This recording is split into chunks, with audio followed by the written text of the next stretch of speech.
Okay,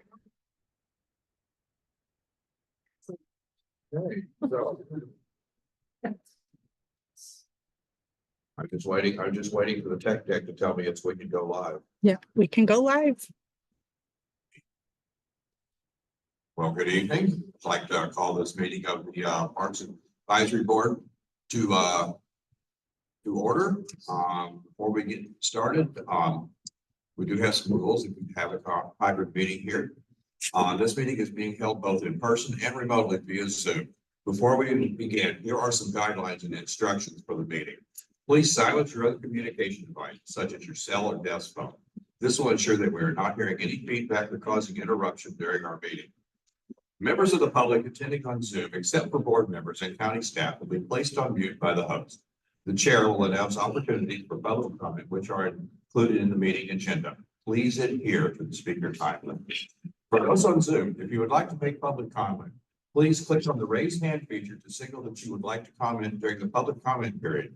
You will be unmuted. Please announce your name before speaking. For those calling in using the phone line, only wish to bifocals. For those calling in using the phone line, only wish to comment, dial 9 on your keypad to signal that you would like to comment. Please announce your name before speaking. Now, the quorum for public participation. Please treat others with courtesy, civility, and respect. Rules prohibiting the use of signs and posters remain in effect for those participating by Zoom. Profanity, discriminatory comments, or obscene gestures are prohibited. Disorderly, unruly, or aggressive behaviors that disrupts the good working order of the meeting is also prohibited. Any violation of the above rules for those attending virtually can result in your mic being muted, video feed shut off, or you being dropped from the meeting. Thank you very much. And we shall now continue. Welcome and introduction. So let's begin with board members. Let's start with our people who are online. Hi, I'm Amy Lawrence, Central Kitsap. Hi, this is Grady Martin, North Kitsap. Amy Smalley, South Kitsap. And now shall we begin with our members here and on site. Dawn Doctor, South Kitsap. Welcome aboard. Thank you. Lisa Hurt, North Kitsap. Larry Walker, South Kitsap. And now staff present, please. I'm Alex Wisniewski, Parks Director. Irene Weber, Natural Resource Supervisor. Alex Hardy, Marketing and Events Supervisor. Brian Hoschel, Maintenance and Operations Supervisor. Thank you very much. Okay, so first order of business is the adoption of the February 21st meeting minutes. Has everybody had a chance to review those? Does anybody have any changes they would like to propose?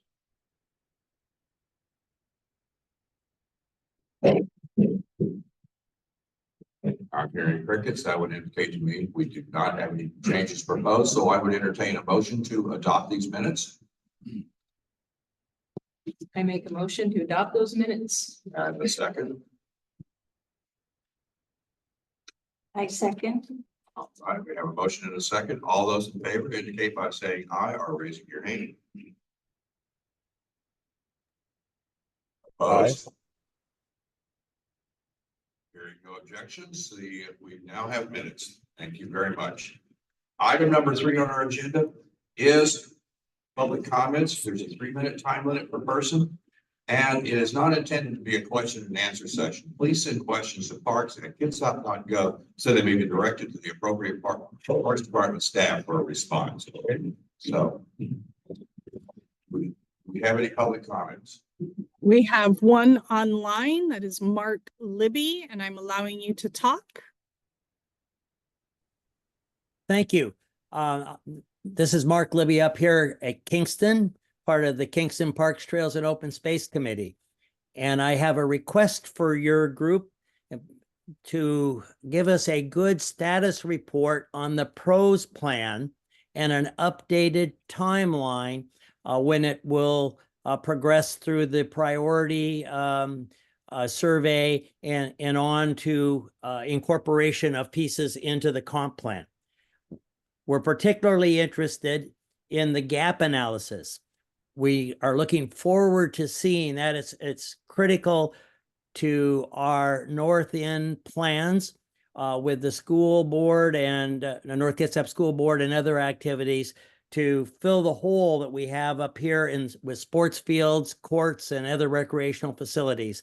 So we've been in a bit blind to what's going on, other than seeing some delay, and looking forward to hearing more details about what's happening with the pros plan. And by the way, I wanted to thank you guys very much. Our volunteer coordinator, Sierra Cross, has been a great help with our work parties up here at the Kingston parks. We appreciate the support. Thank you. Thank you very much, Alex. Did you want to go ahead and address that question about pros plan at this point? I'll actually address it during the director's report. I've got pros plan update as an agenda item, or a talking item. All right, thank you, Alex. Okay, No others online. okay, I did have one request to. My room. He's gonna tell me if I got the answer. Can you hear me?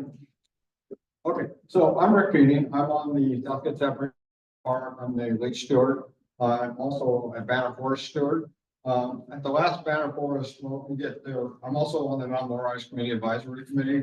I was a safety engineer for the last 8 years at PSNS, so I know risk assessments very well.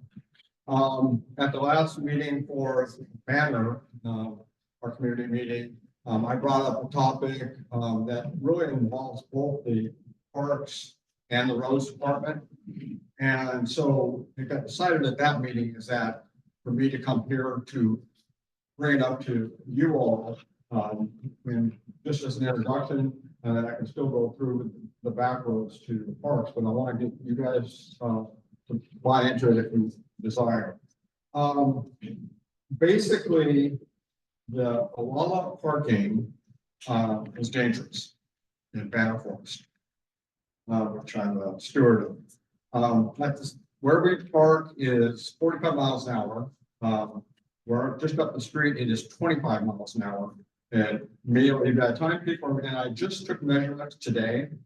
And by the time they were getting, as I'm walking up with the distance meter, people were already going 45 and 50 miles an hour as I'm heading towards Banner to do the measurements. So one key thing here is if you get hit at 20 miles an hour, you have only a 1 chance of dying. If you get hit at 40 miles an hour, this is from Seattle Department of Transportation on their published website, 9 out of 10 will pass away if they get hit straight on at 40 miles an hour. So what I'm proposing is that we look at pushing the 45-mile-an-hour zone out past where you park for a wall off, because people are coming with kids or bicycling out onto the road. Right when you go through the turn gate, people are biking up to their car, and I've seen younger kids. I don't know how much time I have here. I see younger kids biking out onto the street. So I just want to bring that up to you. I have these handouts that you guys can keep and pass around. Thank you. Thank you, Rick. Do you have a digital copy of your presentation here? What's that? Do you have a digital copy of this? Digital. Yes. Could you forward that to the Parks Department so they can forward it out to the board? Sure. Thank you. So.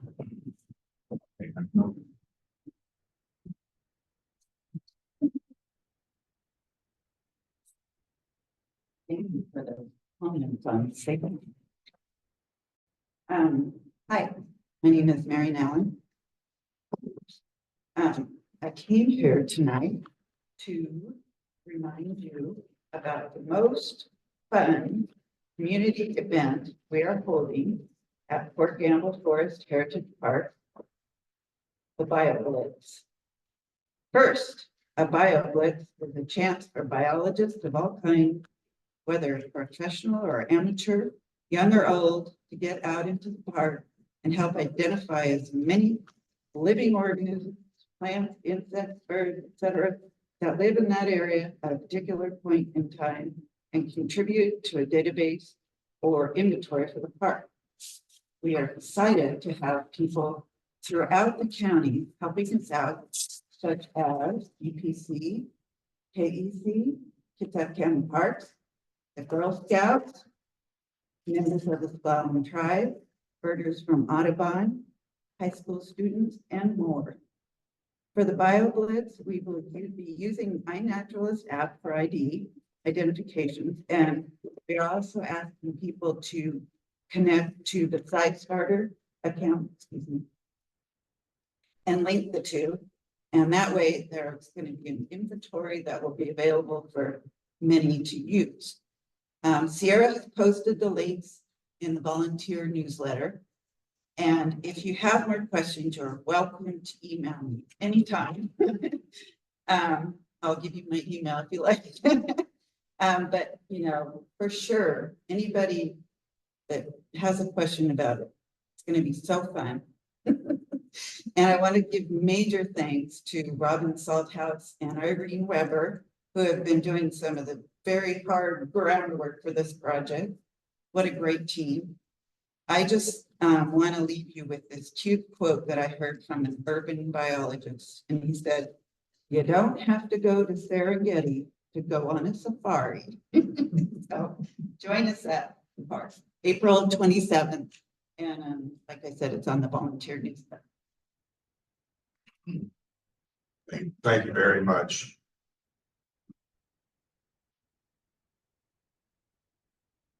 Good evening. My name is Casey Patton. I'm with the Kitsap Aircraft Radio Control Society, and I want to go ahead and bring you up to date on what we're doing with the Young Eagles, which is a chapter in the Experimental Aircraft Association. We've got 8 kids that are ages between 10 and 13 that we are piloting and helping them build their model airplanes. Their parents actually are building a real airplane, but in the hangars where the parents are building the airplane, they're working with metal and tools, and a lot of the kids are basically told, don't touch that, don't touch that, don't do this. Well, now we're actually teaching them how to use tools, glues, and yes, they have glued their fingers together. And unfortunately, they haven't cut themselves and they haven't required a Band-Aid. Only the instructors have had that. But right now, we are hoping to be able to have their model completed by the end of April. And the members in our club are going to teach them actually how to fly the airplane once it's completed. On the second part, there's 11 members in our club that are experimenting right now. We're trying to do first-person video with our airplanes. This is actually where you put on the goggles and it looks like you're looking out the cockpit of the airplane and you're going to be flying that. We're going to be doing formation flying, hopefully bomb drops, and then later on in the summer, good Lord's willing, and the creek don't rise, we're actually going to try and do FPV combat.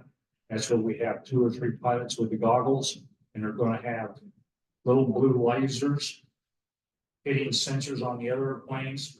And if you hit so many times, the throttle's going to be automatically retarded to 50%. You land and you're out of the plane. So that's hopefully what we're planning on. And like I say, we're hoping to be able to have that toward the end of the summer. Our competition is the first Saturday of every month.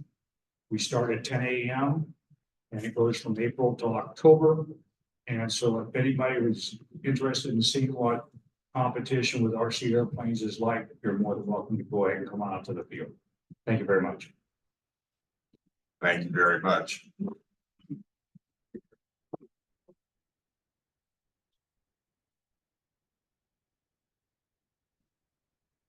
One real quick little question.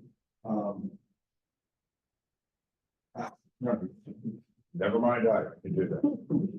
All right, thank you very much, everybody. We will move on into the rest of our agenda here. Alex Hardy, it looks like you're on deck for the COA upgrade. Gordon Field. Thanks, Larry. We actually have three of us doing the presentation today. There was a mistype on the agenda or a mess, but nonetheless. No. Anyway, so we wanted to, this is a project that Alex, myself, and Brian Hoffman, who's online with us, have been working on together. And we are here to basically provide some information on where we're currently at. We have a short slideshow to go along with this, and we provided this to the commissioners this morning, and happy to share the same information here. I'm going to go ahead and share my screen. So give me just a moment, please.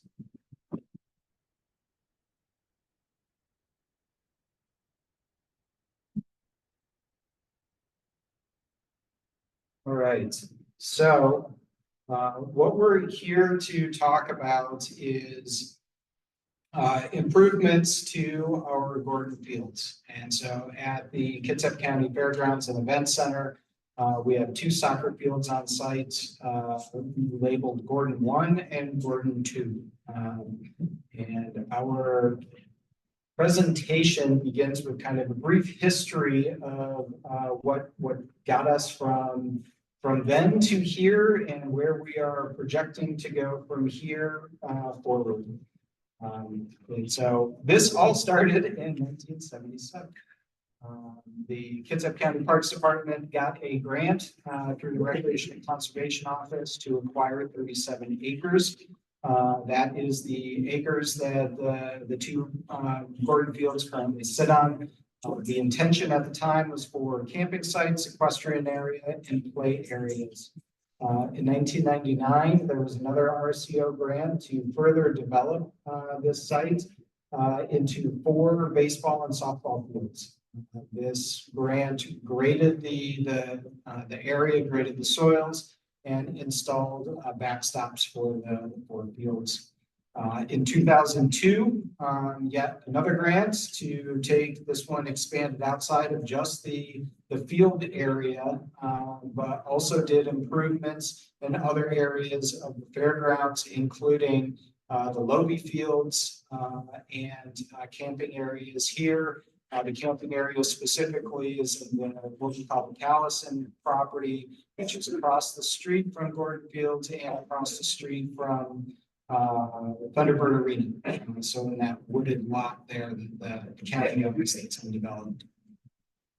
In 2010, not a grant through RCO, but the county entered into an ILA, an interlocal agreement with Kitsap Public Facilities District to get funding for yet another round of development of these fields.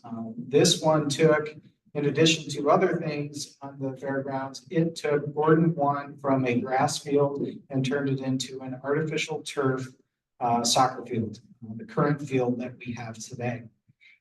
At that time, and as part of that project, there was always a plan to take Gordon 2, which is the natural grass field that is just north of Gordon 1, which we call Gordon 2, and convert it into a second artificial turf field.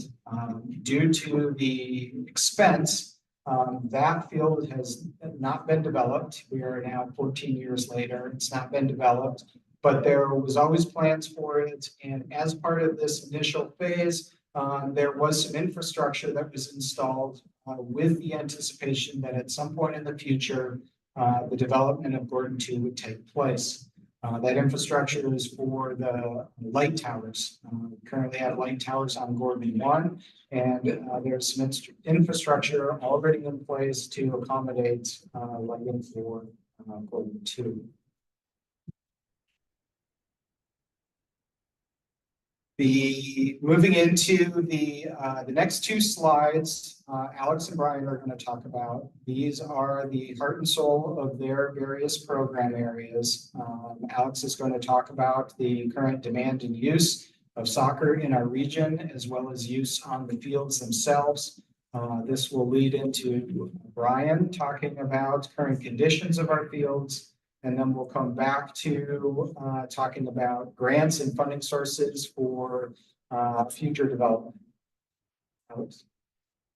Okay, so Gordon 1 is currently the only synthetic turf field in all of Kitsap County that is not owned or operated by the school districts.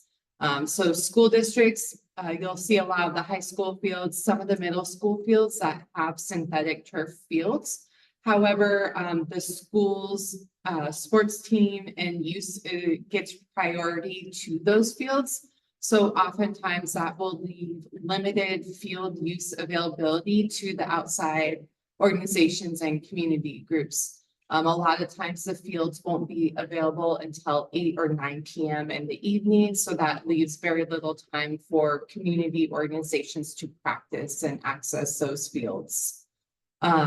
In addition, Gordon Field 1 is the only synthetic turf field in our inventory with field lights. And during the winter rainy months, the field lights is so critical for use. A lot of times it gets dark around 4:30, 5 o'clock, which is also usually the time elementary school kids are getting home from school. So if you're using a grass field with no lights, you really do not have an opportunity to do anything. So Gordon 1 gets high requests and a lot of use with the lights being there, as we're able to extend playing time until 9 and 10 p.m. in the evening during those long winter months. Lobby fields 1 and 2, those are baseball fields here at the fairgrounds. They do have field lights. They're the only other 2 fields in our inventory that have lights. However, those are grass fields. So in the winter months, it's often soccer trying to access those fields. And with that, the rain, we have to really watch usage because it could cause permanent damage to the fields if we overschedule and overuse those fields. Brian and his crew would not like my staff if we overscheduled them. So we have to work together, and it's kind of, we don't really know going into the season what the usage will be. It's really depends on the weather, the age of the users that we're putting out there. So it's not a really good option right now. It's something that we kind of use to get through the season as backup because we are limited on field space in our county. So both the Gordon Fields 1 and 2, they are our most used fields in our inventory, primarily by 2 soccer clubs. However, we are seeing an increase with flag football. If you are aware or not aware, the flag football was selected to be part of the Olympics starting in 2028. So we are starting to see an increase in requests and new flag football leagues starting up in the community.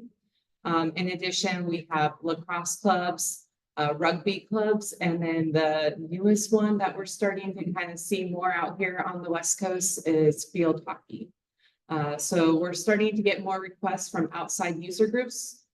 They're all competing for use on Gordon Fields 1 and 2, which puts us in a really tight situation where we don't have a lot of flexibility, and we're ultimately turning youth away from participation in sports because we just don't have enough fields to accommodate the needs of our community right now.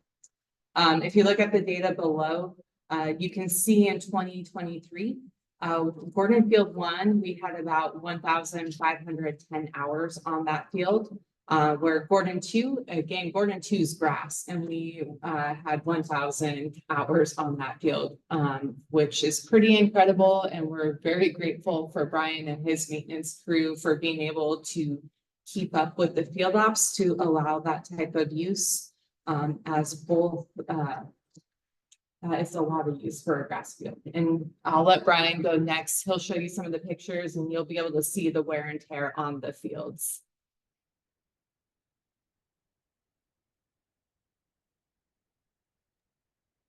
So, good evening, everyone.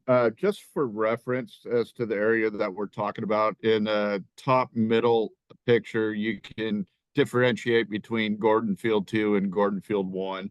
The other 8 pictures kind of depict some of the challenges that we've had with this field. Synthetic turf has a typical life cycle of somewhere between 15 to 20 years by some standards. Some other standards are 8 to 15 years. Depends on usage. But overall, the average lifespan of a turf field is about 22,000 hours. As we look at, Gordon 1 was installed 14 years ago. We're running a little bit over 1,500 plus hours a year on it. So we're at 21,000 and change. So we're right there at the life cycle of it.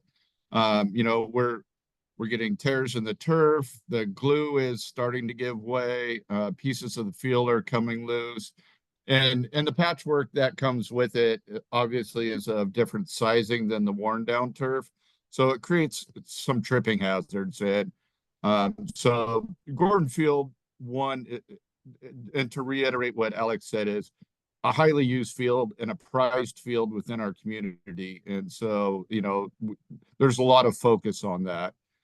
Gordon 2, as Alex said, that it's kind of a backup field.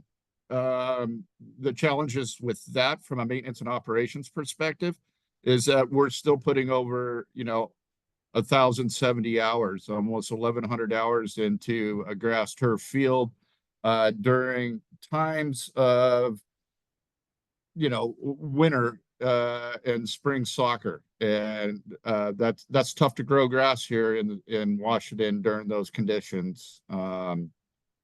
So being able to do some renovations in there, doing field ops, which include aerification, seeding and sanding, to try to put the best field forward that we can. It's just that I think that we can do better, and this is our primary focus of what we're trying to go after as part of that grant cycle process.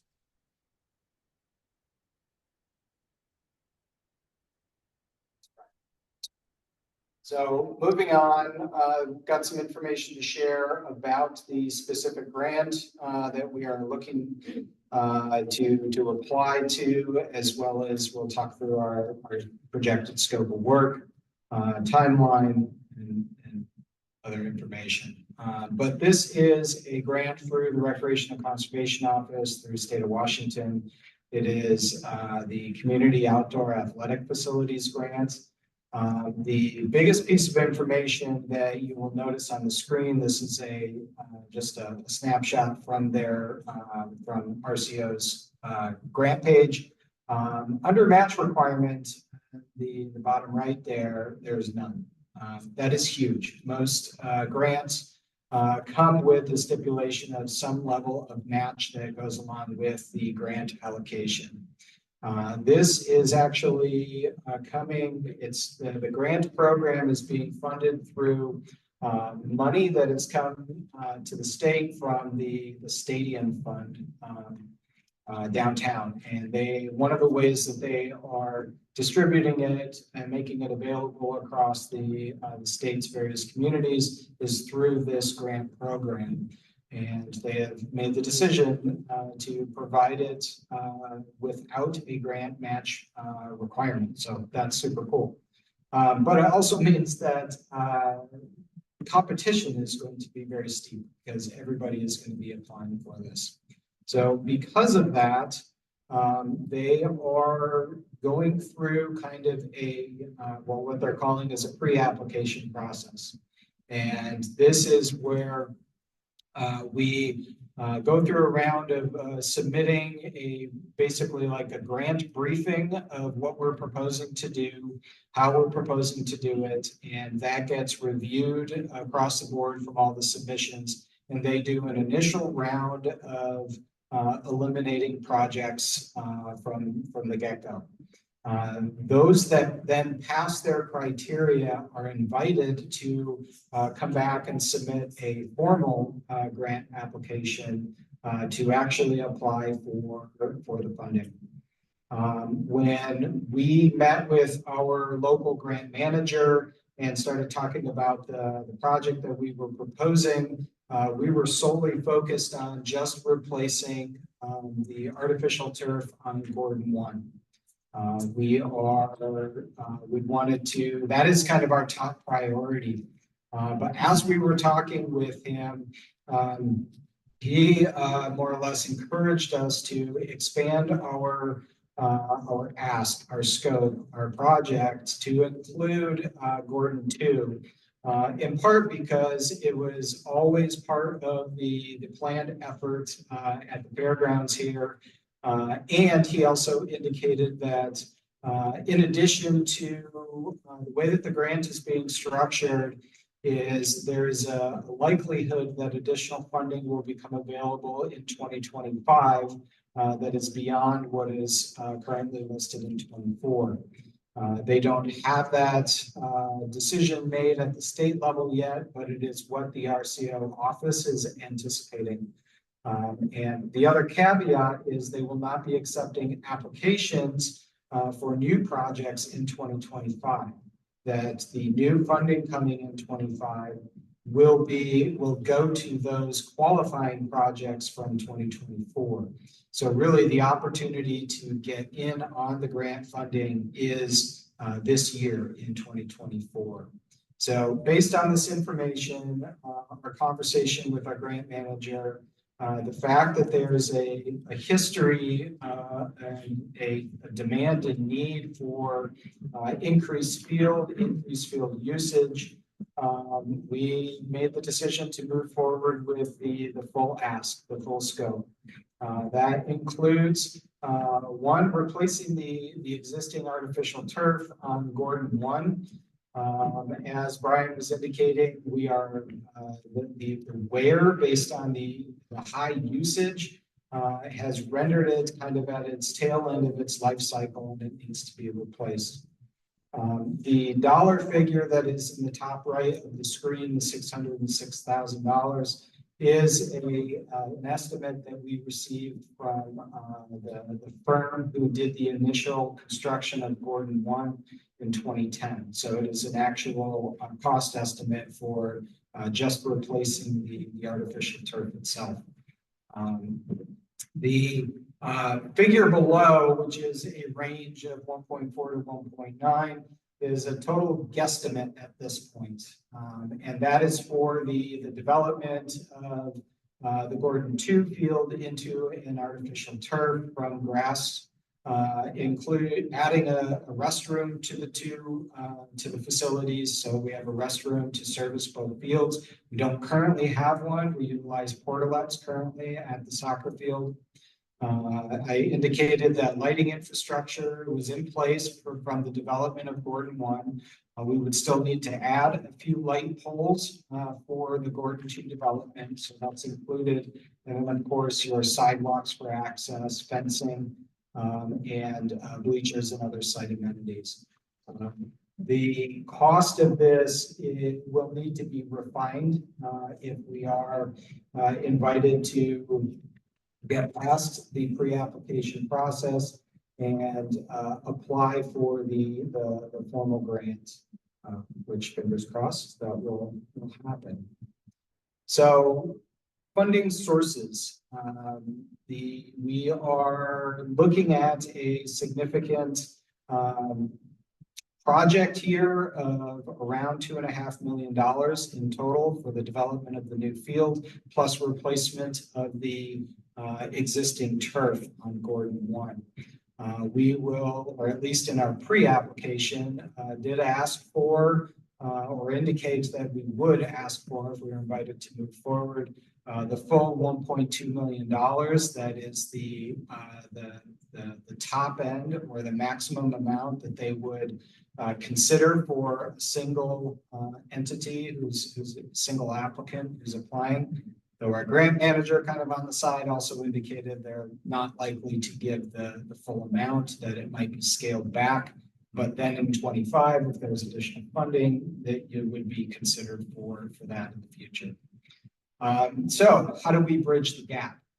There's a variety of ways and some question marks up on the screen that we are currently exploring. As indicated in the history of the field development, the Kitsap Public Facilities District was a primary funding provider for the development of the Gordon Fields, as well as a variety of other projects at the Fairgrounds and Events Center, including the pavilion, the Lobe Field Baseball Complex, the camping area, and other things on site here. So it's entirely possible that I've already gone back to ask KPFD about the possibility of additional funding to, again, help bridge the gap for this project. Next on the list up here, park impact fees.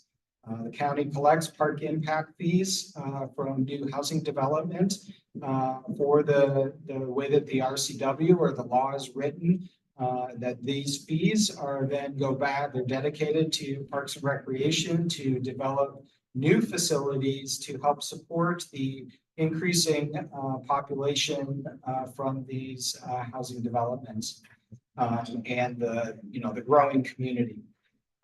The caveat on the park impact fees is these are funds that are not available for maintenance, and they are not available for correcting deficiencies and investing back into existing facilities. So they are solely there for expanding parks and recreation facilities for the benefit of the growing community.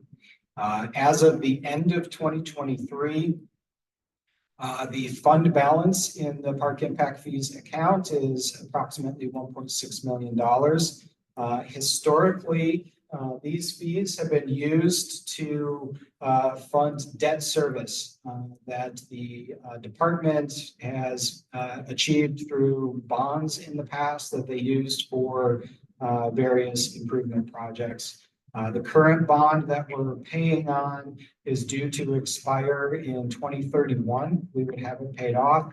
But in the meantime, over the last 5 years, the amount of revenue coming in from park impact fees has increased to the point where it's developed a sizable fund balance. Previous to the last 5 years, the park impact fees only generated enough money to basically pay its debt service. It was not generating a surplus. So this $1.6 million, this fund balance, was really only generated in the last 5 years, approximately.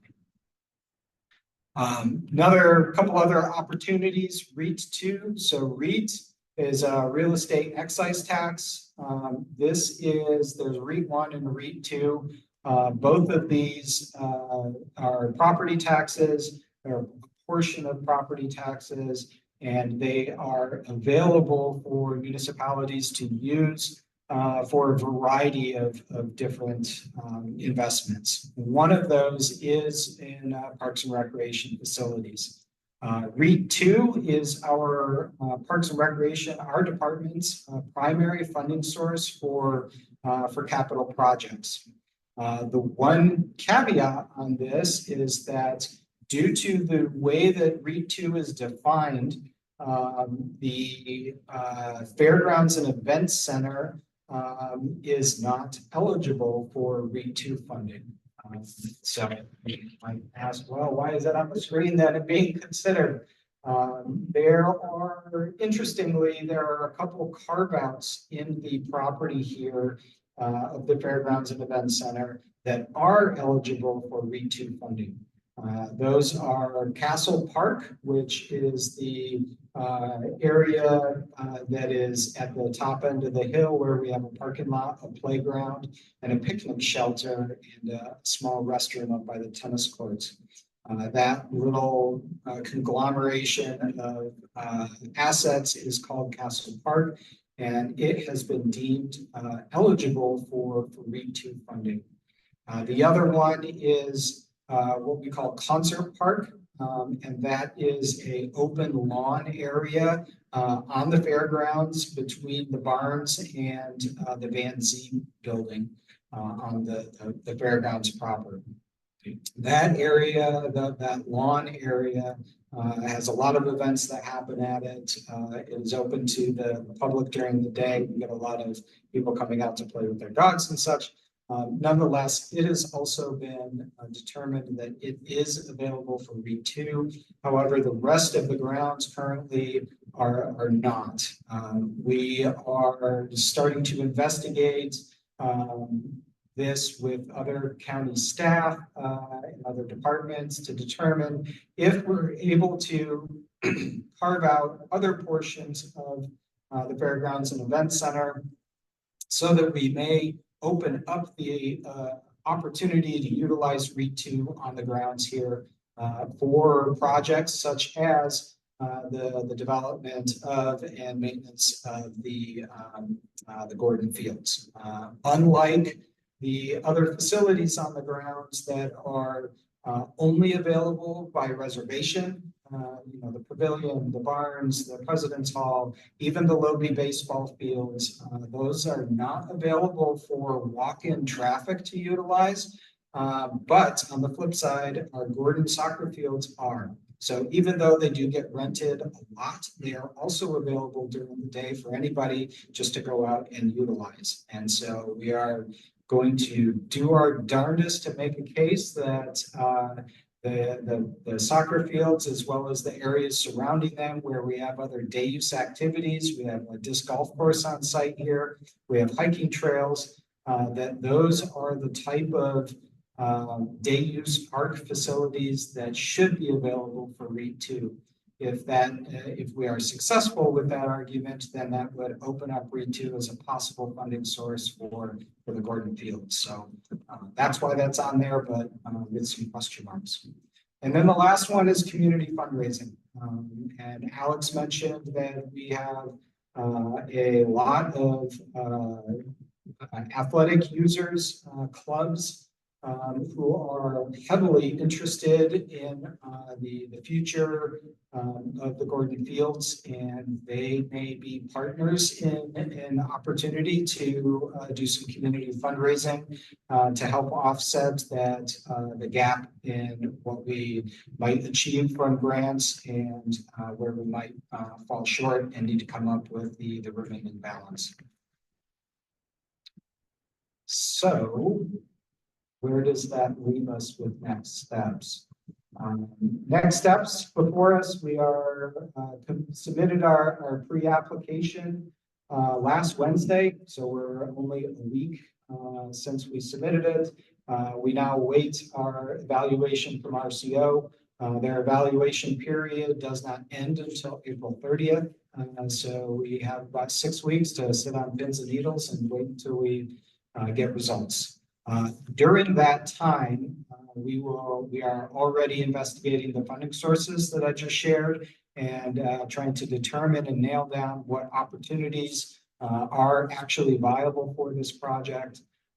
And we are also reaching out to construction contractors who are familiar with these type of projects so we can narrow down our estimated cost for the project itself.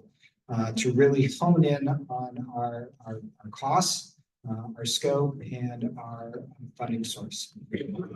If we are make it past the initial pre-application process, we will utilize the information we're currently gathering to put together a more comprehensive package, and it will need to go to the county commissioners for their official approval before we're even allowed to apply for the grant.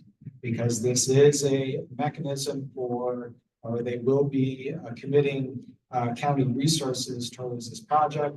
And especially at this level of expense, they are the ones who hold the decision-making purse strings. If we are not chosen to move forward with the grant, and or if we are, but we don't get the grant in the end. We still have an obligation to move forward with at least doing the repairs to Gordon 1 and replacing the artificial turf field there. It is in such a condition that it is becoming a safety hazard for our users. And we will still need to add it to our CIP and identify a funding source to afford the $600,000 to replace the artificial turf. So at Gordon 2, the development may get postponed if we can't find the funding and get the grant and so forth. But like I said, at the very least, the Gordon 1 needs to move forward. So that is that is our plan moving forward, and wanted to share this with you. There's, really, just as with the commissioners this morning, no decision to make at this point. We're just sharing information for one of the major projects that we're looking to move forward, and kind of providing a history of it and the reasons why it's needed. Certainly wanted to share it with the Parks Advisory Board tonight, and entertain any comments, questions, conversation about the project. I had a question about the total amount estimate on developing Gordon Field 2. In the agenda, it was 1.3 to 1.6. And then on screen, it was 1.4 to 1.9. Yeah, that's a great question. The commissioners didn't even catch up this morning. That was bad math on my part. So it was just an error in the report. So this report. The report is incorrect. What we have on the screen is, again, it's estimates at this point, but it's what we anticipate is more accurate than the $2 to $2.5 million. Grady is on screen with his hand raised. Go ahead, Grady. Yeah, I'm sure this was handled. What was the trade for the life of the turf field for Gordon 2 versus the cost of maintenance and upkeep of a grass field? That's a great question. And I don't have a specific dollar amount to throw at it, but Brian, you might be able to talk about what goes into maintenance costs or maintenance activity on a artificial turf field versus a natural grass turf field. Yeah, so I could speak on that a little bit. Just looking at more the national standards end of things. Grass fields take is a little more expensive simply because you have more labor hours, you have fertilizers, you have irrigation costs, you have seed costs, sand costs, all sorts of things. And so it's a little bit higher on that end of the spectrum. But also, like I said earlier, given the time of year in which soccer is played and folks are out there with their cleats on, it tears up the grass and turns it into more of a mud hole than it does a playable soccer field. And so those challenges are kind of erased when you go to a synthetic field.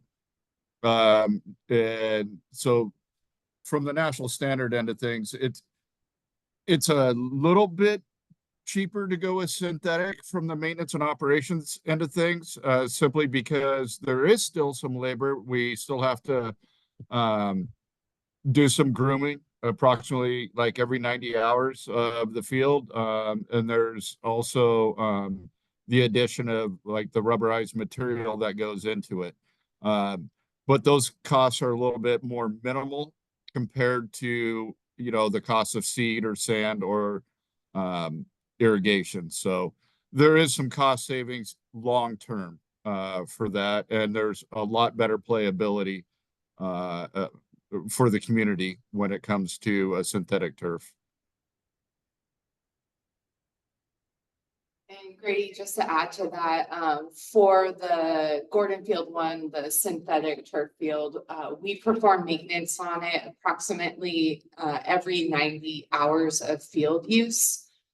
Whereas in our peak growing season, a grass field that we maintain for athletics will need to be mowed every other day, which each field takes about 1 hour. So, most of our facilities have more than one field at it. So easily we're spending 10 hours a week maintaining one grass field where we could go 2 weeks without having to do any maintenance on the turf field. Okay, thank you.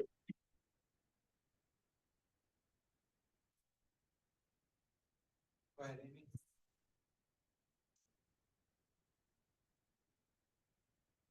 Amy, you have your hand up? Oh, yeah, sorry. I wasn't sure if I was supposed to wait. So is there an option to, with the funding that is available, to just do 2 turf fields without some of the extras? Like, I didn't see, I don't know if that's considered. Like, I saw the new turf field had like lighting and other things in it. It sounds like it's pretty actively used. Gordon 2 is without all of the extras. So has that been considered? So probably the biggest item on our wish list for this project scope that would be brand new and would be the restroom. The restroom facility we don't currently have, but I mean, we would still need, sidewalks for access. We would still need fencing around the field, bleachers for people to watch their kids. And the lighting could potentially reduce the cost, but as or come as a phase 2 if needed. The benefit is that the way that they have the lighting designed is that there's 3 light poles on one side. There's 2 big light poles that are meant to straddle the 2 fields. So we're really only missing 3 light poles on the other side of the other field. That makes sense. Yeah, so our costs, it's like stuff's expensive. Right. No, I understand. Yeah.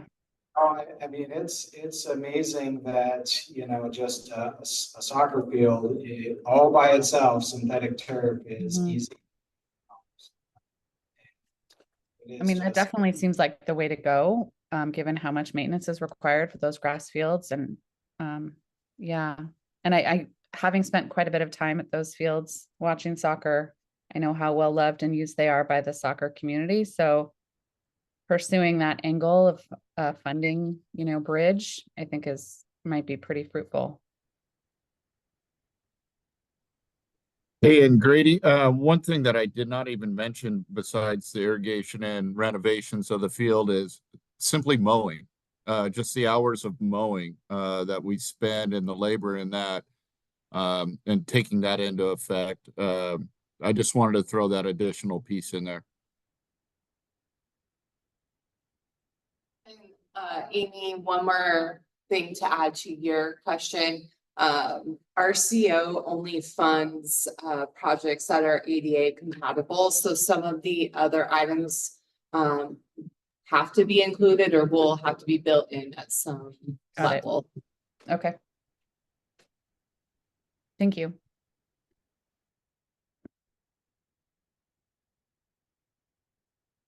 Great. Well, appreciate the questions, the conversation, and we will keep you informed as when we hear back from RCO and how this project progresses. As I mentioned, even if we don't get the grant, the project still needs to progress at the very least with a Gordon 1 turf field replacement, just because of its age and its current conditions, its wear. So that will move forward in one fashion or the other. Thank you. Yeah. Just how long would that take to replace the turf? Did you get an indication for the vendor? No. Don't know yet. Okay. Yeah. Good question.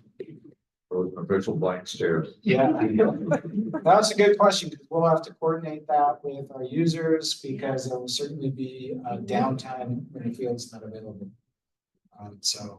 We would probably try and coordinate that with the lowest time of use, which with Gordon 1, I don't know if there is a low time of use, but I think we talked about January through the spring ideally would be the best time. Which is a bad time for construction in a field, which is the worst time. So, yeah, weather delays and mud. Thank you. Thank you for giving me back the meeting for just a second here, Alex. Our next item on the agenda is Parks report, the director's report. Apparently somebody named Alex, and I'm not going to call the last name just in case. You have the floor. all right, thanks, Larry. The written report you have, I wanted to touch on a couple items here. No, we're done with, we touched on Gordon already. Interesting, so here's a RCO grant compliance. I had a meeting with our grant manager last Friday, and the Kitsap County Parks Department has some outstanding compliance issues to look into. Some of these date back decades, and some are much more recent than that. I put a table in the director's report to kind of provide some notes on that, the various items here, and these are things that we'll be working with RCO over the next year. Some of these, the county is thought that they were already wrapped up, so we'll have to double back. I know that there's been some turnover in RCO staff as well, and like the Silverdale Waterfront Park, that's from a grant from the 1970s and a issue from the 1980s that still hasn't been resolved yet. So there's some things that we'll look to clarify with RCO, and we will work to get off of our books because I want to manage a clean slate here. One of the most recent items, and one that has gotten some comments on occasion in past Parks Advisory Board meetings, is in regards to North Kitsap Heritage Park, where a couple of years ago, the County Public Works Department issued 2 utility easements across a service road, an existing service road there. And RCO's review of those easements was that they were broadened the use of the easement area. So let me back up. In 2014, when the county acquired the phase 2 properties that make up North Kitsap Heritage Park, there was a utility easement that existed across this road.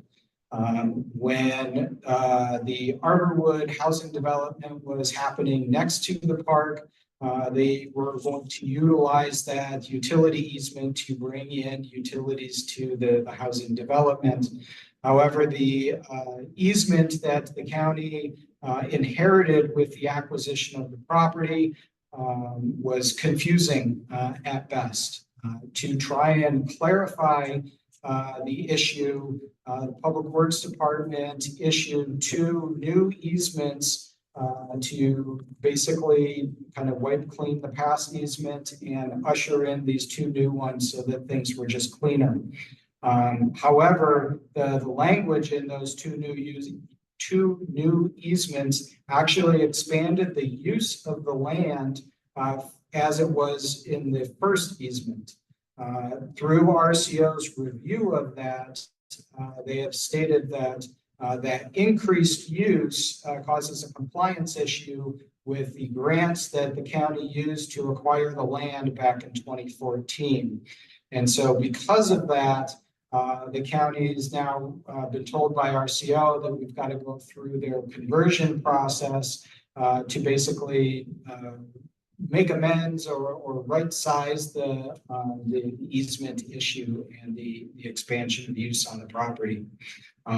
We had a meeting recently to figure out how we're going to move this forward, and the details are still yet to come. but wanted to share that this will be moving forward in this year in 2024. So the rest of the stuff's kind of over. Would there like be kind of a conflict of interest or a trust issue with Rico if you know, you start asking for conversions there, but yet you're still asking for grants for ball fields and such? Yeah, it's a great question. So potentially, yes. I mean, if we are out of compliance with grants or we're not following through with obligations, yes, that can have a negative impact on future grant applications. Good for me. I was. Yeah, yeah. No, you're right. Yeah, connecting some dots there. I just had a question for clarification. So the two easements deal with utilities and they have nothing to do with the STO. Correct. Okay.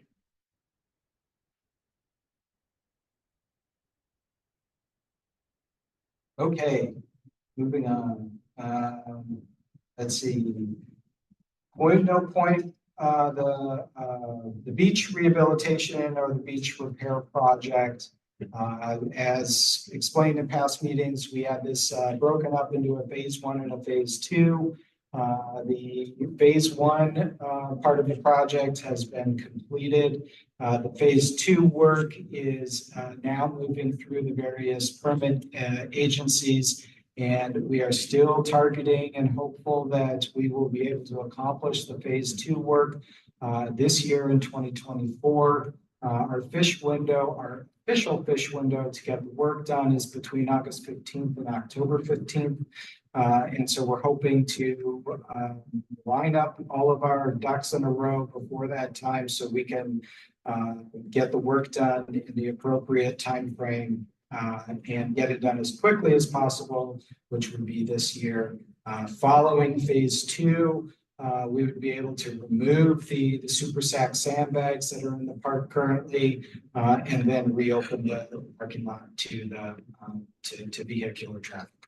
So there's an update on the major project that is expended a lot of time and effort over the last year. We have 4 building demolitions across our park system that are finally at a phase where the contracts are complete and the work is now being scheduled.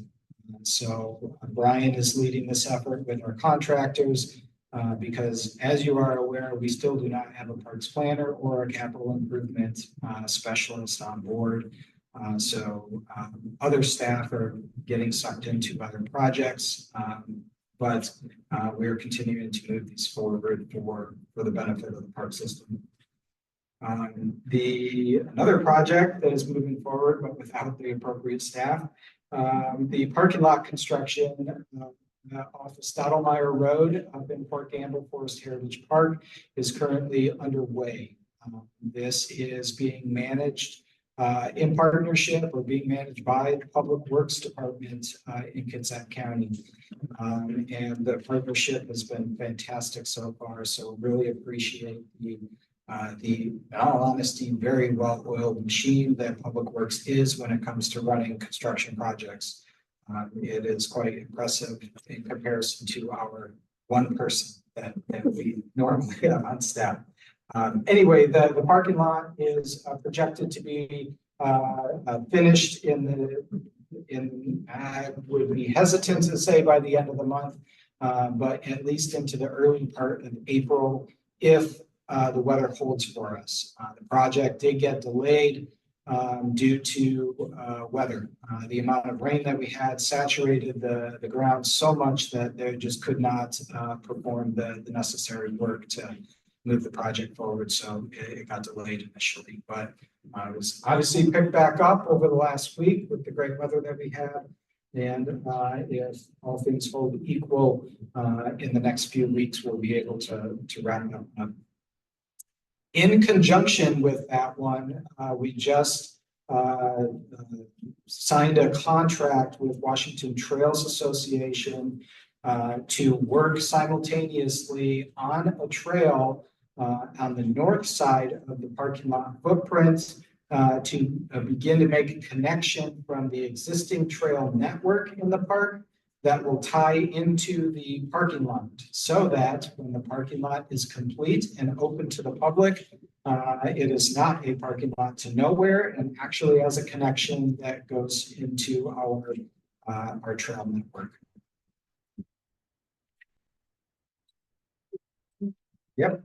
Sorry, on here, it's talking about, designs for the parking lot entrance road and Sound to Olympics Trail. So has that actually gone through and been approved?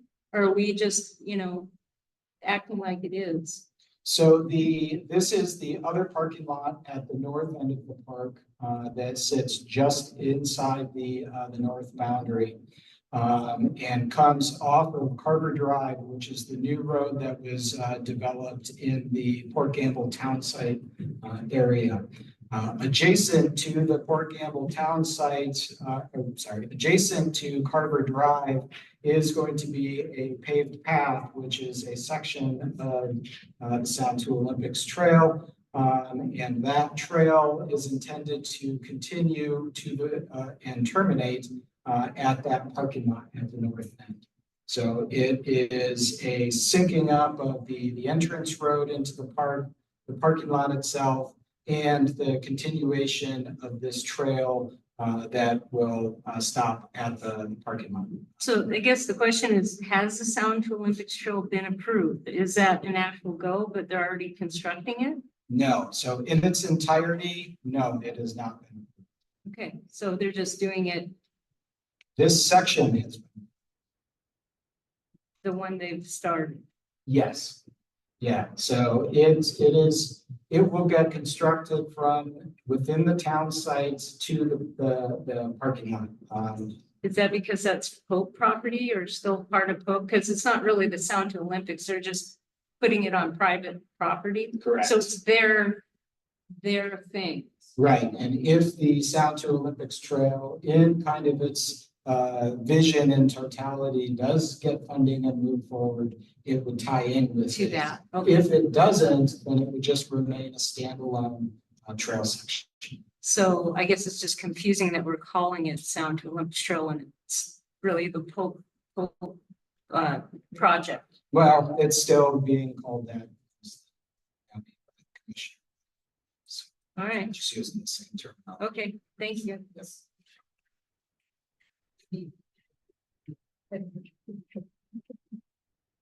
Another couple updates.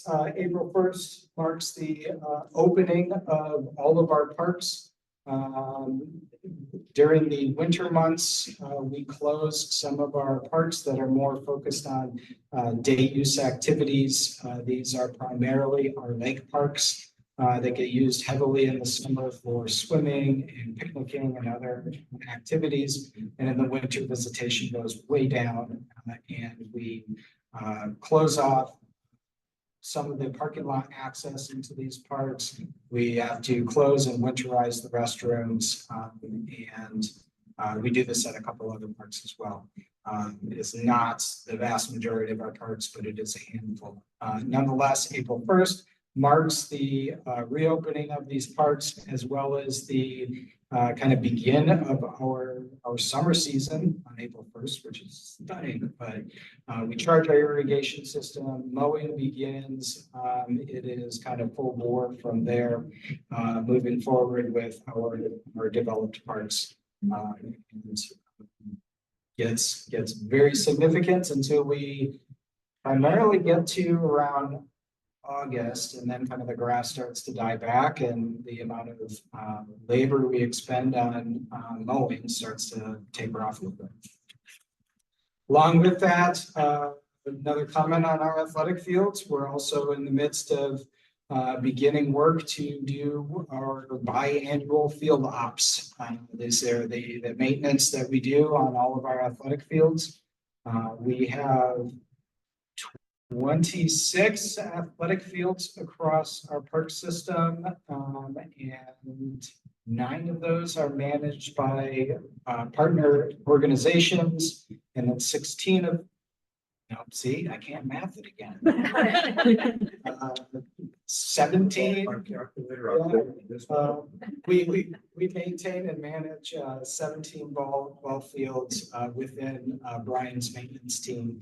And we twice a year, we do a lot of the work that he talked about earlier, the aerating, the overseeding, dethatching if it needs it, and so forth. And so now is that time where we are working on that.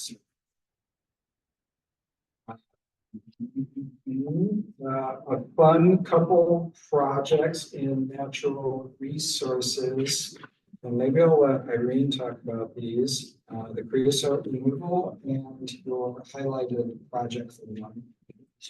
Sure. So DNR's aquatics program has a creosote piling removal program where they do removal of derelict creosote pilings at various places around the Puget Sound to help remove some of those sources of toxic chemicals and restore shorelines.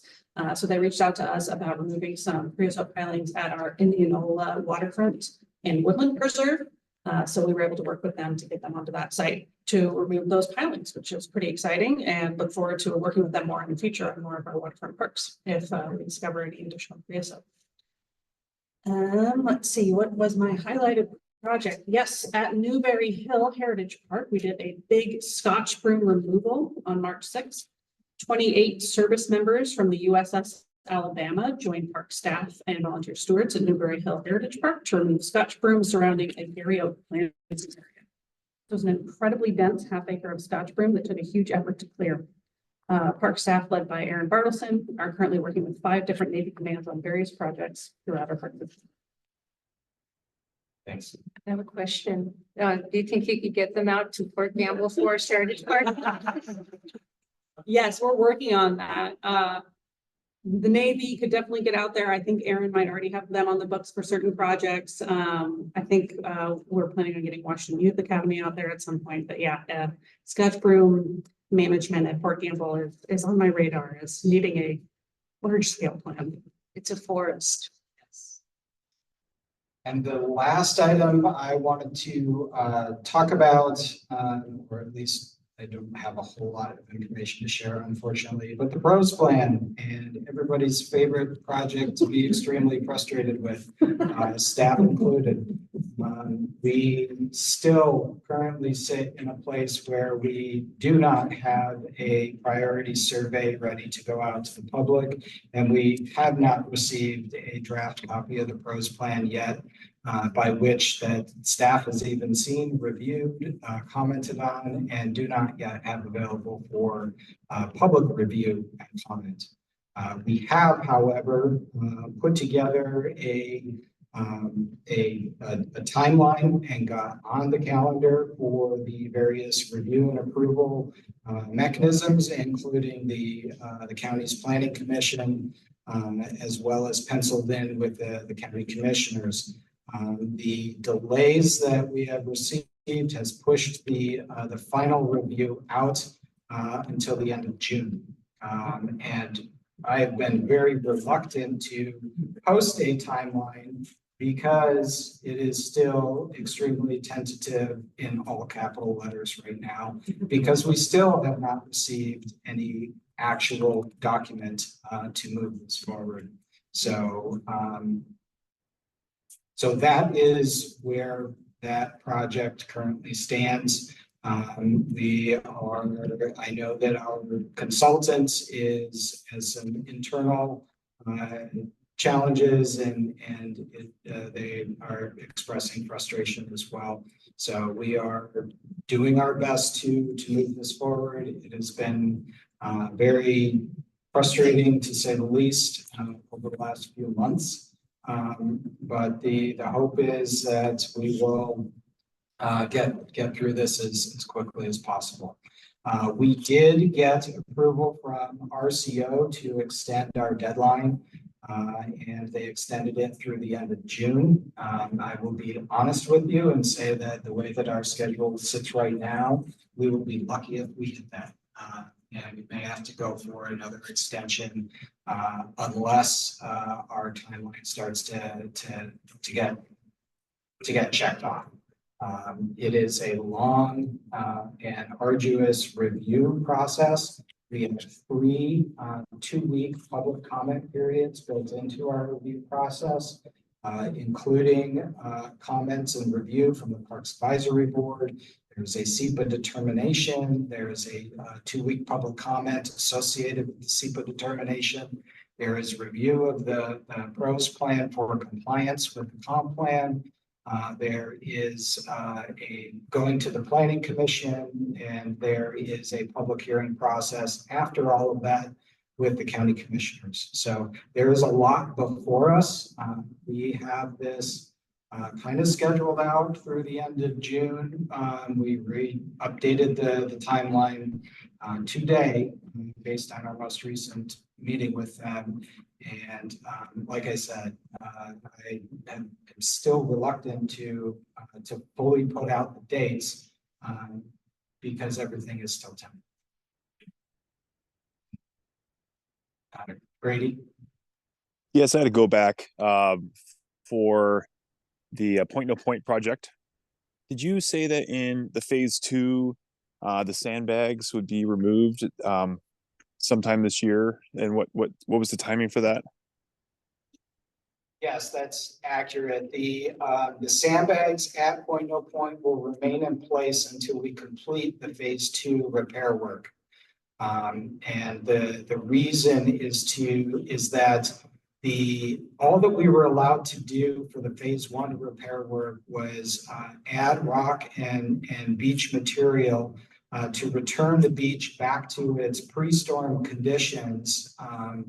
But we already know that those pre-storm conditions were low enough that it was overtopped, and we decided to, because of that, keep the sandbags in place, because the phase 2 work adds additional material to the North Beach to elevate it even higher.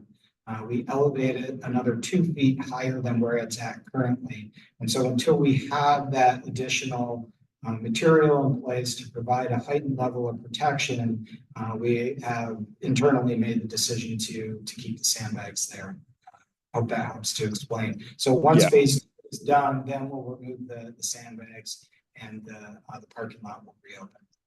Okay, so my second question was going to be around the parking lot. Is it being used as some sort of laydown that prevents it from being used by visitors, even part-time during the week? Is there any possibility of that, or is it just strictly off limits while the sandbags are in place? Good question. The parking lot is being used by the Lighthouse Society, which their national headquarters is at in the park at the keepers' quarters there. And so we have given them and their staff access to utilize the parking lot during the closure. They also manage 2 vacation rentals on site there, which are half of the keepers' quarters and the what we call Mag's house. The visitors who utilize or rent those vacation rentals also have access to utilize the parking lot, as does staff, but really nobody else at this time. The reason for that is that the sandbag walls have narrowed the road, the ingress-egress road, to the point where you can't get 2 cars passing each other. So, we wouldn't be able to, if you've got a car coming out and a car going in at the same time, they would not be able to pass each other. This creates, obviously, traffic congestion issues, and it would also create an issue if if EMS needed to respond to an incident there. What we are doing, though, is we are entering into a temporary use permit agreement with WDFW, Washington Department of Fish and Wildlife. They own the parking lot that is just down the road from Point Park. And we've come to an agreement with them where they are going to open up their parking lot a month earlier than they normally do on April 1st. Their normal opening is May 1st. And that is going to be in response to the fact that our parking lot won't be open. And the hope is that it will help alleviate some of the parking congestion and traffic issues that we're currently experiencing on the road up there that is causing some issues for, well, one, for safety, but also for our neighbors and the Hansville residents. Those are great data points. I appreciate all the information there. And the last question that I just thought of as you were explaining about that other extra parking lot is there any agreement that you guys could have with them? Normally they're closed during some holidays and they close that gate there. And those are usually holidays that people have off. Would they be open to having that open, or is that just maybe against their policies? So there, the current use agreement that we're entering into that will be from April 1st through, I believe, the end of October. But they do, I mean, we don't own it. And so they do manage it based on, what they're staffed up to do. And they close it during the winter months. So if, the holidays you're talking about are in the winter, then it would probably be a conversation with WDFW, not necessarily us. But it should be open all summer long. Understood. Thank you. I'm all done with questions.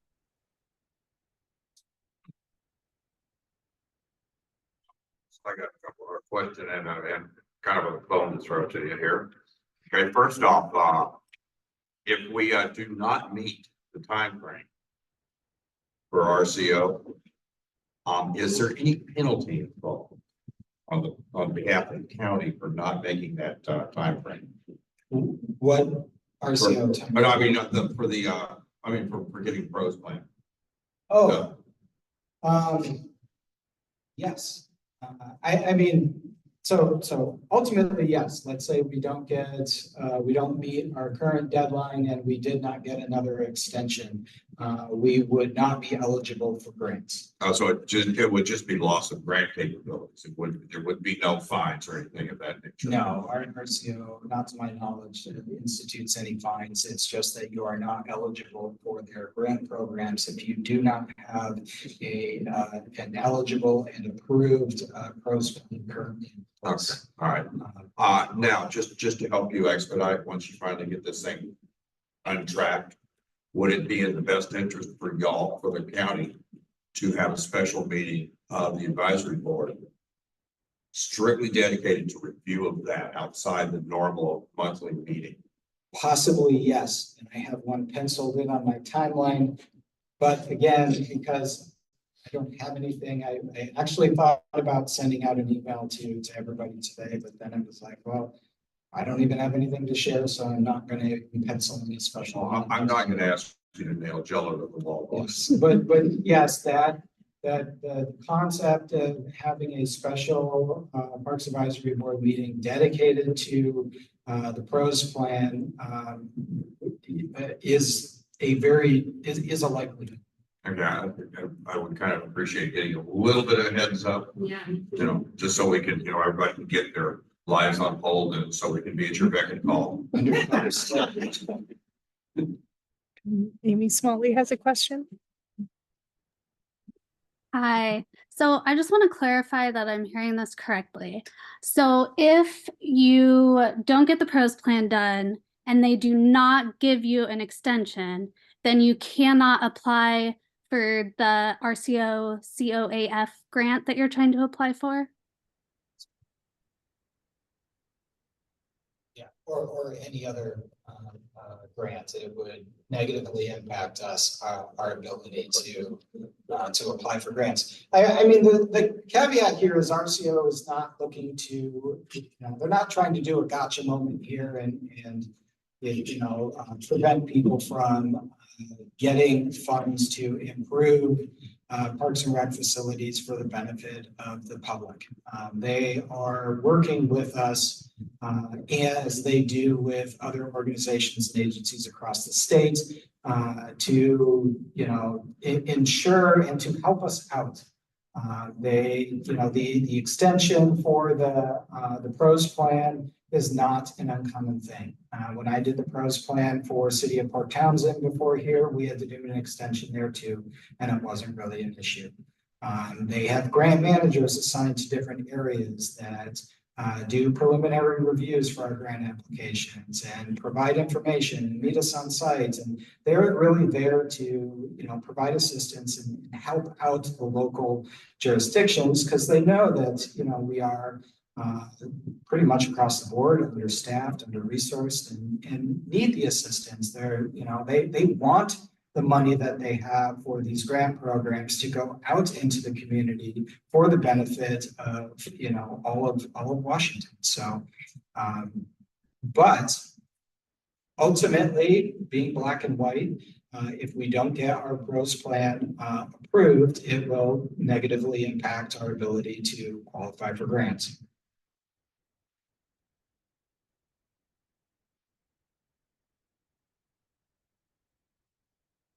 Amy, your hand is still up. Do you have any other questions? No, I just now put it up again.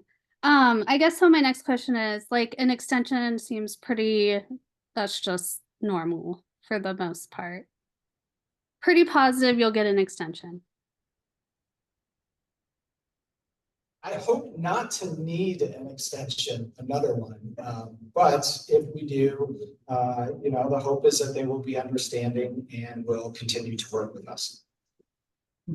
I'm just super excited for the new field. So I'm like putting all my good vibes towards yes, everything's going to go great. And we're going to get grant funding. So I just wanted to ask so I could stay positive. Thank you for that.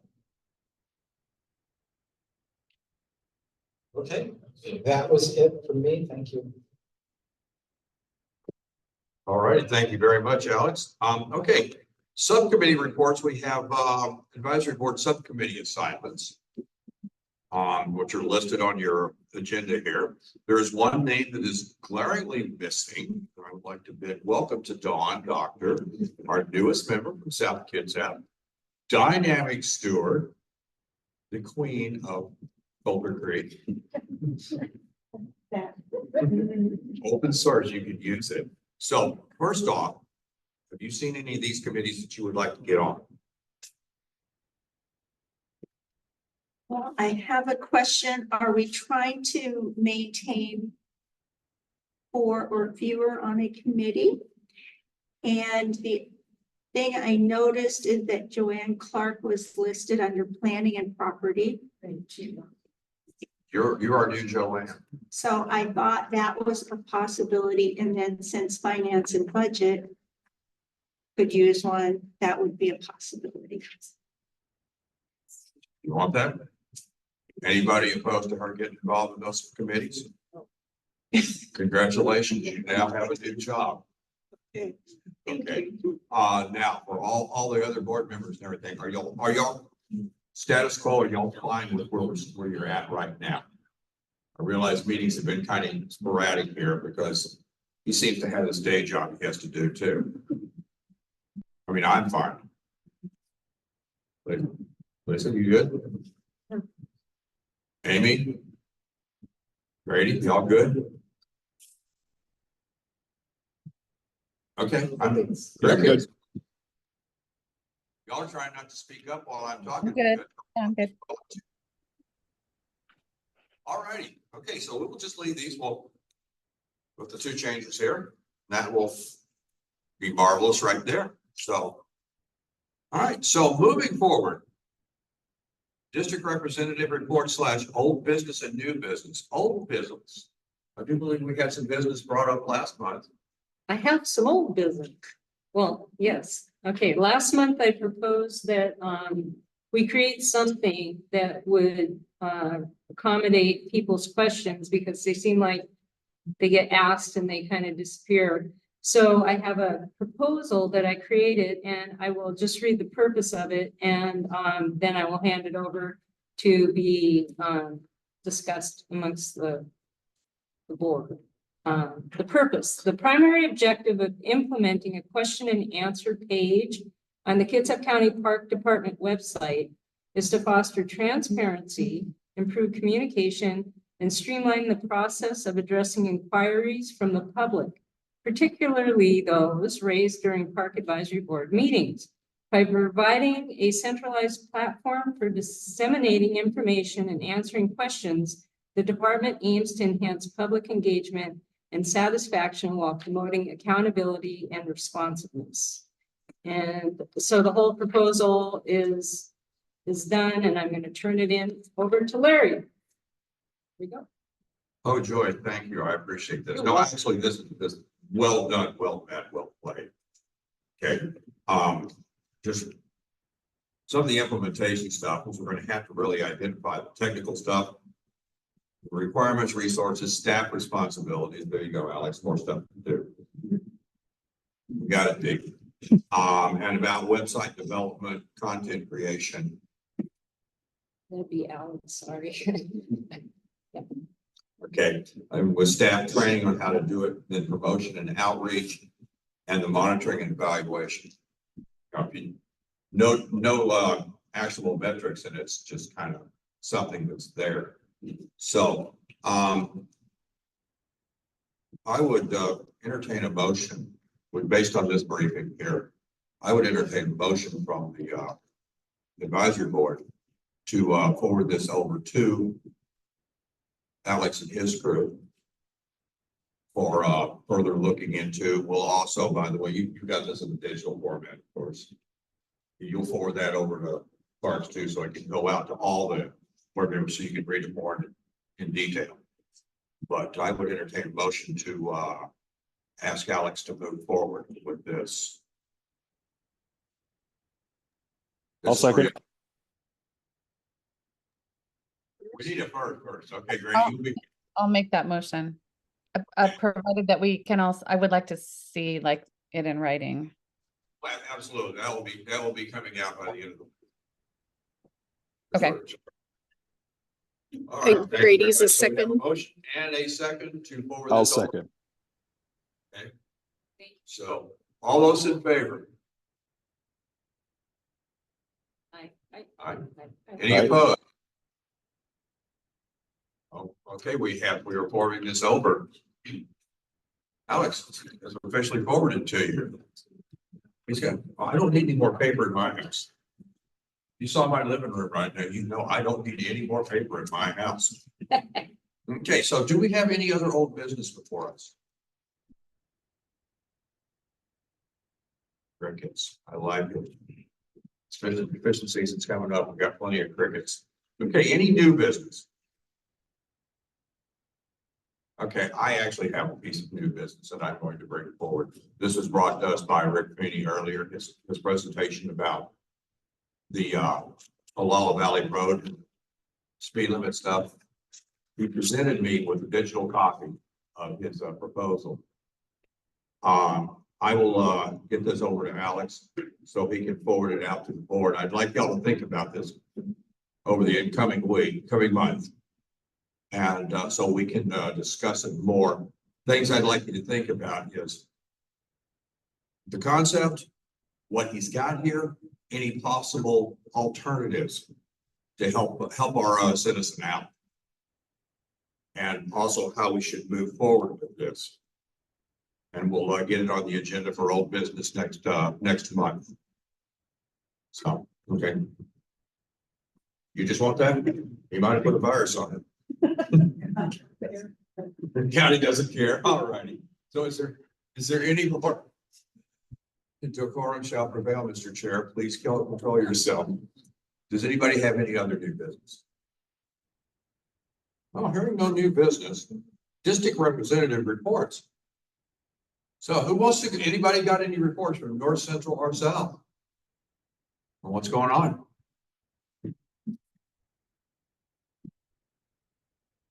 Don? Actually, I had a question for clarification because I'm a new member. Are the reports that we talk about monthly? So are we discussing mostly February, or are we discussing from one Park Advisory Board meeting to the next Park Advisory Board meeting? The answer is, yeah. It's rather free form. This is your chance to talk about what Well, you. I anything meant that's the gonna be- our whole agenda item. Whenever we talk about some of these things. It's what's going on in your neighborhood. Okay, I'm being intentionally vague because this is actually kind of a free form sort of thing. It's not. Okay, I'll ask that question later to get more coverage. But I will add that at Coulter Creek Heritage Park, we had 51 Washington Youth Academy students come out and help us clear a ton of Scotch broom, and it looks really great. And they're coming out at Square Lake on the 29th to do the same thing in a different location. So we're very happy about that. And that's kind of what area representatives report on it. Lisa, do you have anything for us? You didn't want to hear it. No. I'm good. You're good, okay. Set it up. Okay, anybody in our online portion have anything? Okay, well. So pretty much in the other part of the South Kitsap University, of course, my area of expertise is Banner, and Rick probably gave you one of the most pressing parts of what's going on over at Banner. Other than that, it's just brushing back trails and declaring war on English ivy. Which I'll trade you 3 chunks of English ivy for 2 chunks of Scotch broom. But No. yes, Don. I'm going to add another one for Wicks Lake in the south. We had a great tree planting whole day with our forest friends, sponsoring it with the county. We had approximately 20 people probably come out and help us plant trees, and we planted over 650 trees. So it was a really good day. Very good. What kind of trees? We planted hemlock and cedar only. Didn't need any Doug fir, did you? Okay, so now we reach that, once again, public comment, 3 minutes per person.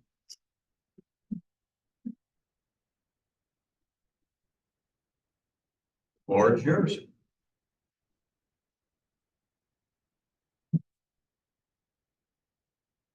I didn't really want to talk about this, but it bothers me. Oh, I'm sorry. My name's Carol Price. I'm with Kitsap Environmental Coalition, but today I'm speaking on my own behalf. Toward the beginning of March, there was a very serious mountain biking accident at Fort Campbell Forest Heritage Park in the Ranger area. And this is the second very serious accident where a young man has ended up in ICU. And I just am wondering, will you guys ever entertain the idea of closing down Ranger Corridor? Really, how many accidents have to happen before we do something about this? Thanks. Thank you very much. Hello, I'm David Onstead. I just wanted to second what Rick Feeney said earlier, and also thank Larry for moving forward in the way you did with the safety issue at Banner.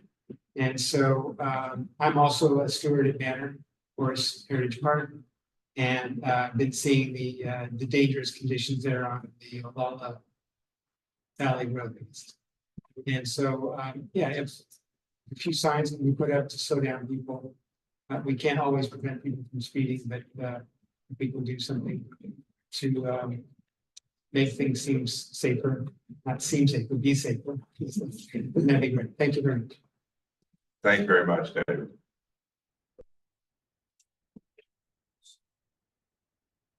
No one online. All righty, public comment is done. The only thing I have left on my agenda is this word called adjournment. So I would entertain a motion. I make a motion to adjourn. Do I have a second? I second. We have a motion and a second. All in favor? Aye. Opposed? We stand adjourned. Thank you very much for your time. We will see you next month. Yeah, I'll see you soon. Someone had a hand up. I was just saying Yep. bye. Bye. I just want to say hi, Dawn, and welcome. My Zoom doesn't have any like clapping or anything for some reason. I don't know what happened to it, but I was clapping for you. Welcome. Welcome. Software update for your computer. Thank you. I don't have it either. It's See? gone. It's just Yeah. gone. It disappeared. Thank you very much. Bye. What was for you? I haven't even maybe. Excellent. Sure.